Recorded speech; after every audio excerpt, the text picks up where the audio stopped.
നമസ്കാരം. മലയാളി വാർത്തയിലേക്ക് സ്വാഗതം.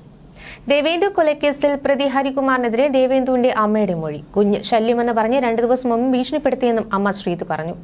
കുഞ്ഞ് കരയുന്നതും ശബ്ദമുണ്ടാക്കുന്നതും ശല്യമെന്നായിരുന്നു കുറ്റപ്പെടുത്തൽ. ദേവേന്ദുവിന്റെ അമ്മ ശ്രീതുമായുള്ള വ്യക്തിപരമായ വൈരാഗ്യമാണ് കൊലയ്ക്ക് കാരണമെന്നാണ് പോലീസ് ആദ്യം കണ്ടെത്തിയത്.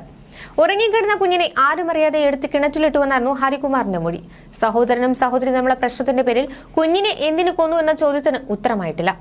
സഹോദരിക്ക് പങ്കില്ല എന്ന ഹരികുമാറിന്റെ മൊഴി പോലീസ് പൂർണ്ണമായും വിശ്വസിച്ചിട്ടുമില്ല. പോലീസിനോട് കയർക്കുന്ന സമീപനമായിരുന്നു ഹരികുമാർ സ്വീകരിച്ചിരുന്നത്. ഹരികുമാർ ചെറിയ തോതിൽ മാനസികാസ്വാസ്ഥ്യം പ്രകടിപ്പിച്ചതിനാൽ കൂടുതൽ ചോദ്യം ചെയ്ത് മൊഴിയുറപ്പിക്കാനുള്ള ശ്രമത്തിലാണ് പോലീസ്.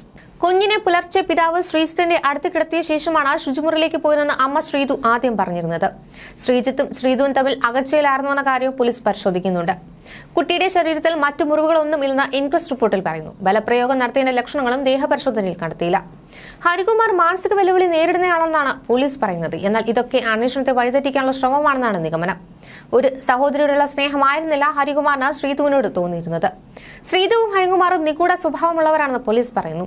തൊട്ടടുത്ത മുറികളിൽ കഴിയുമ്പോഴും ഇരുവരും വാട്സാപ്പ് വീഡിയോ കോളുകൾ വിളിച്ചു.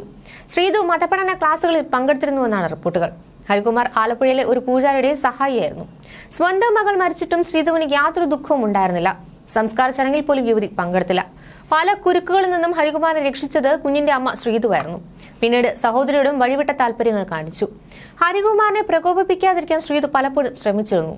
കുട്ടി തന്റെ ആവശ്യങ്ങൾക്ക് തടസ്സമാണെന്ന് കണ്ടതോടെ കൊന്നുവെന്നാണ് ഹരികുമാറിന്റെ കുറ്റസമ്മതം.